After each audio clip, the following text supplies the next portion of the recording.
1-1 then, Andy. England against France. Is the cup half full or half empty? Depends where you sit. You're an England fan. How do you feel this morning? Half full. Half full. Good start for me. Well, I'll be a bit more dispassionate and say, great result. I think when I looked at the game, and if you analyse everything at the end of it, England would have deserved no more than a point. That was about the best result I felt they could get on the night, on that performance.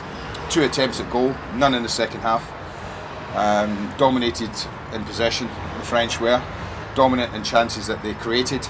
But England held on. And it's a small step stage, I think, for England right now. You know, take small steps and progress. They'll take a lot from the game, the fact that they drew it.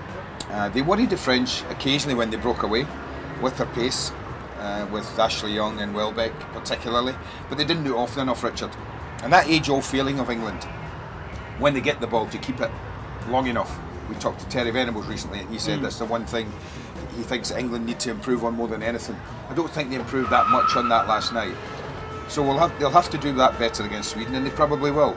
But I think for an opening game, and they've had to wait a long time, they've had to wait to the very last day of the week to get playing, I think that Roy will be delighted. Who were the stars of the show? Well, obviously the defensive players were the stars of the show because, quite simply, they did a lot of defending. And listen, do you know what? Do you know who probably was the star of the show? Your manager. Because he's had very little time to work with this team. And you and I were watching last night, and we were remarking on, look at that shape, how many times did we see that when Roy was at Fulham? Look at that back four, look at that quartet of midfield players just in front of him. There was no space, not much space for Nasris to work, and the Ribery's to work their magic, and the Maloudas to work little bits of magic, because England never gave them the space often enough, and that was good. Those were the positives. So I thought the two centre-backs played well.